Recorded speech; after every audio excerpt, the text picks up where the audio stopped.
Oh my god, I'm back! I'm back in my studio!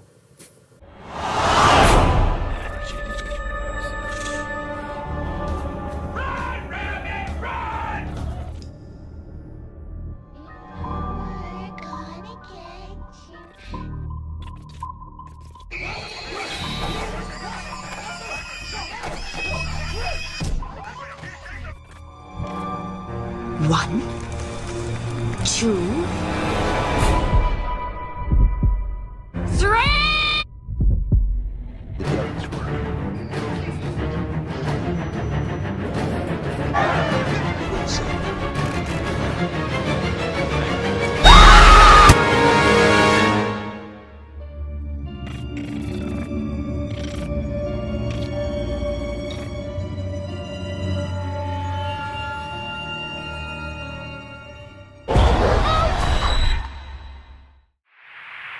Hey everyone, it's Don G. Corleone here, and I am here with episode 8 of Halloween Horror Movie Review Season 3, and this episode is going to be for a 1975 horror film set entirely in the ocean, and is actually directed by one of my favorite directors of all time, Steven Spielberg. It was a film that revolutionized the summer blockbuster, and that film was, of course, none other than summer 1975's Jaws, directed by Steven Spielberg. So yeah, what's the plot of this one? Well, it's a hot summer on Amity Island, a small community whose main business is its beaches. When new Sheriff Martin Brody discovers the remains of a shark attack victim, his first indication is to close the beaches to swimmers. This doesn't sit well with Mayor Larry Vaughn and several of the local businessmen. Brody backs down to his regret as that weekend a young boy is killed by the predator. The dead boy's mother puts out a bounty on the shark, and Amity is soon swamped with amateur hunters and fishermen hoping to cash in on the reward. A local fisherman with much experience hunting sharks, Quint, offers to hunt down the creature for a hefty fee. Soon Quint, Brody, and Matt Hooper from the Oceanograph Institute are at sea hunting the great white shark. As Brody Security surmises after their first encounter with the creature, they're going to need a bigger boat. So yeah. How was this film made? Well, Richard D. Zanuck and David Brown, producers at Universal Pictures, independently heard about Peter Benchley's novel Jaws. Brown came across it in the literature section of lifestyle magazine Cosmopolitan, then edited by his wife, Helen Gurry Brown. A small card written by the magazine's book editor gave a detailed description of the plot, concluding with the comment, "Might make a good movie." The producers each read the book over the course of a single night and agreed the next morning that it was the most exciting thing that they had ever read, and that they wanted to produce a film version. Although they were unsure how it would be accomplished, they purchased the film rights in 1973, before the book's publication, for approximately $175,000, which would be about $1 million or more in 2022. Brown claimed they had read the book twice. They would have never made the film because they would have realized how difficult it would be to execute certain sequences. And then to direct, Zanuck and Brown first considered veteran filmmaker John Sturges, whose resume included another maritime adventure, The Old Man and the Sea, before offering the job to Dick Richards, whose directional debut, The Culprit or Calico, had come out the previous year. They soon grew irritated by Richards' habit of describing the shark as a whale and dropped him from the project. And meanwhile, Steven Spielberg had apparently wanted the job, and the 26-year-old had just directed his first theatrical film, The Sugarland Express, for Zanuck and Brown, and at the end of a meeting in their office, Spielberg noticed their copy of the still unpublished Benchley novel, and after reading it was immediately captivated, and he later observed that it was similar to his 1971 television film Duel, in that both review with these Leviathans targeting everyman. And he even revealed in a documentary when he was making the film on the 2012 DVD re-release that he had directly referenced Duel by repurposing the sound of the truck being destroyed as the death roar of the shark. After Richards' departure, the producers signed Spielberg to direct in June 1973 before the release of The Sugarland Express. So after the film was shot and filmed, the movie would go on to be released into theaters on June 20th, 1975, and upon release, Jaws was a prototypical summer blockbuster, regarded as a watershed moment in motion picture history, and it won several awards for its music and editing. It was the highest-grossing film of all time until the release of Star Wars: A New Hope in 1977. Both films were pivotal in establishing the modern Hollywood business model, which pursues high box office returns from action-adventure films with simple high-concept premises. and released during the summer in thousands of theaters and advertised heavily, Jaws would sadly be followed by 3 sequels and many imitative thrillers that tried to copy it. In 2001, it would be selected by the Library of Congress for preservation in the United States National Film Registry as cultural historically significant. Now, as for my reaction, this would easily have to be the best shark or underwater killer animal movie of all time. Reputationally speaking, Jaws will forever be known for 2 things: director Steven Spielberg's unique shark eye view camera work and building of suspense, and composer John Williams' 2-note attack motif that became as iconic as any piece of music ever created. Perhaps those 2 aspects alone would have been enough to make a Jaws an iconic film, but who knows. But the fact is, this 1975 effort is about so much more than just suspense and horror. It's one of the most well-rounded and complete movies ever made. As stated, the general premise and music here are well known, but what always strikes with each Jaws rewatch is how much it is a human drama as opposed to a horror piece driven by a villain, which is the shark in this case. The first half of Jaws takes place almost entirely on land, and focuses more on the politics of fear and commerce than anything supernatural or scary. If there are ever any doubts as to whether that material holds up, they can easily be put to rest after viewing the film throughout a context. It substitute like global contagious disease for mindless unstoppable shark, and it'd be as relevant today as ever. Then the second half leans more towards adventure sea chase, and is biled by ocean scenes that, despite being filmed several years ago, do not seem old or outdated in the least. Masterful cinematography almost always holds up, and Spielberg's behind the camera decisions certainly do here as well. Even though, in the midst of a brutal and thrilling chase, Steven Spielberg stops the action for a touching scene in which the 3 seamen bond over song and shared experiences. Like, in order to fully exhibit such depth of character, great acting is required, and given here in spades. Jaws features a collection of unique characters that are always a joy to revisit. Schneider as the "why won't anyone listen to me" sheriff lets viewers relate to the story in a much more personal aspect, while Dreyfuss' Hooper is insightful, hilarious, and provides some of the best dialogue of the whole show. And of course, Shaw as Quint is singularly iconic, juxtaposing jocularity and complexity perfectly within his single character. Like, it is true, few movies tell a story better and in a more compelling way than Jaws. The original summer blockbuster, which was a worldwide smash share phenomenon upon its initial release in June 1975, like I already said. Years later in 2022, it still stands as one of the best movies of all time. And I can firmly attest to its extreme longevity at this point. Like, it would seem Jaws' ability to entertain me, myself, and the masses is indefatigable. In other words, Jaws is eternal, an ageless, universal, beloved masterpiece, and due to the film's great originality, it's been always easy for me to admire it. The action and excitement are all cranked up several notches in the latter half of the film, with much tension between the 3 shipmates, Brody, Matt Hooper, and the ever-salty Quint.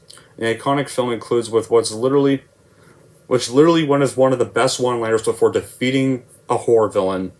Like, how Brody defeats the shark is epic, and it's very satisfying to see the shark finally be killed. Like Brody launches a propeller into the shark's mouth, and he keeps trying to shoot through the water to get at the propeller, and the line he says with the final bullets is "Smile, you son of a," and this shoots the very final bullet of the gun through the water, and it finally hits the propeller, blowing the shark to pieces.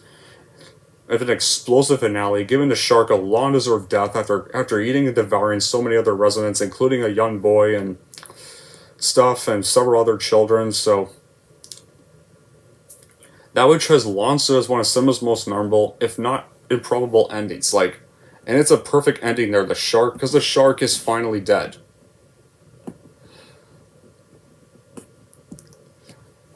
The music. Of course, as Steven Spielberg has said, the music of John Williams is half the movie, and it easily ranks as one of the most memorable and effective film scores of all time.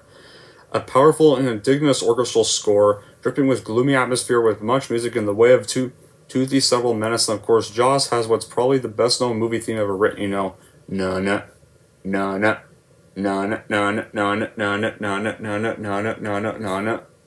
And Williams' award-winning music for Jaws not only took his career to the next level, but in a very big way helped resuscitate a dying art form, that of course being large-scale orchestral film scores, which were kind of going on decline around mid to late 60s, and Williams' score for Star Wars was 2 years later would yet further benefit that caused even greater effect. On the Oscar front, Jaws took home 3 Oscars: Best Sound Recording, Best Score, and Best Film Editing. And it really should have had more than just those, especially Best Picture. Because Jaws, of course, will always be responsible for many things. It's responsible for propelling director Steven Spielberg's career into the stratosphere. It's responsible for a downturn in the package holiday trade, and responsible for shaping the summer blockbuster release practices. There are many other things which one doesn't need to bore you with. It's just true to say that Jaws is firmly ensconced in movie history. If one hasn't seen it, then one surely knows about it. It is, even today, part of popular culture, and always will be part of pop culture and cinema in general. Is there any bad qualities for Jaws, though? Well, okay, yeah, there are a few, despite what I just said. Like, for starters, I pretty much found Mayor Vaughn to be a very annoying, unlikable character. Like, the fact that how stupid this guy is, like, he's just saying, hey, let's keep the beaches open because we'll make more money that way. Despite the fact that they didn't even catch the real shark, and the shark is actually still out there, killing a lot of swimmers, and he's more concerned about making summer tourism money. Well, he does thankfully come to his senses once the shark actually really strikes many beachers. And second, the ending did feel too abrupt. Like, as soon as they kill a shark, it literally just ends with them swimming back, and we don't really see much aftermath. Like, I would have liked to see him get back to town. I kind of would like to see Brody's son, like, get out of the hospital, him get back to his family, at least, and because I didn't really like they just randomly ended with them just swimming back, and just roll the credits at just them reaching a beach, because I really wanted to see them get back to town. Like, they could at least have them get back to town, reunite with their families, and then you could end the movie with a free shot of them, like, embracing their families, and then the credits roll over that shot. That would have been a way better ending. This ending just felt way too quick.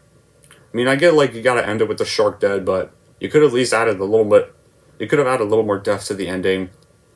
And finally, the big one that everybody would agree with.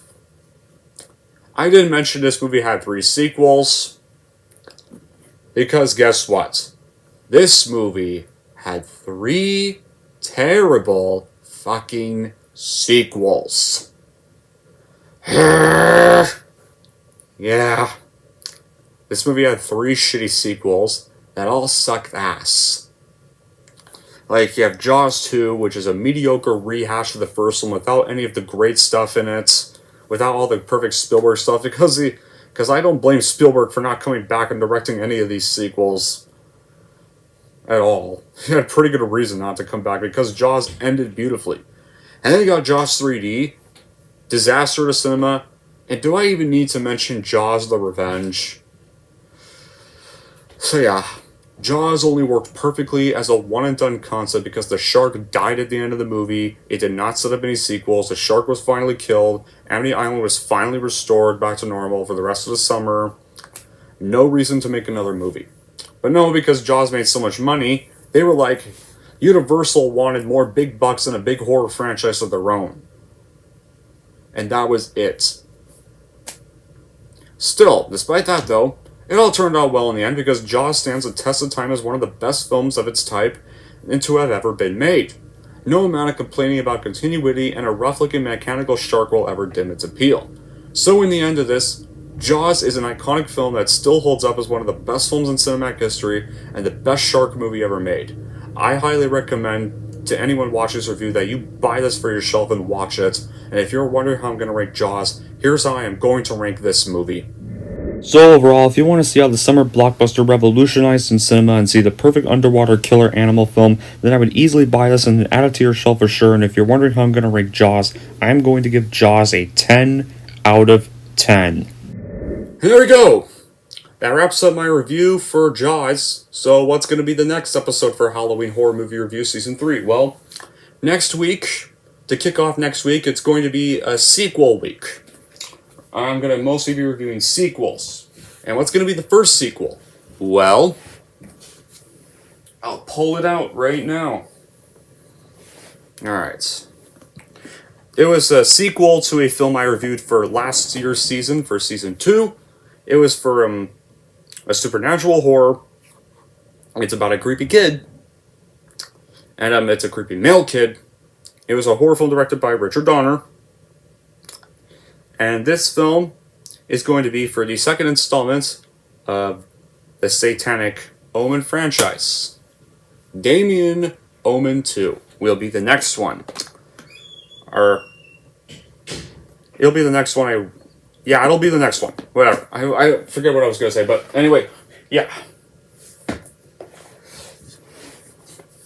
But yeah, that'll be the next episode. Until then, guys, that'll be it for this episode. Thank y'all for watching. And if you like this and want to see more, then don't forget to like, subscribe to Don G. Corleone.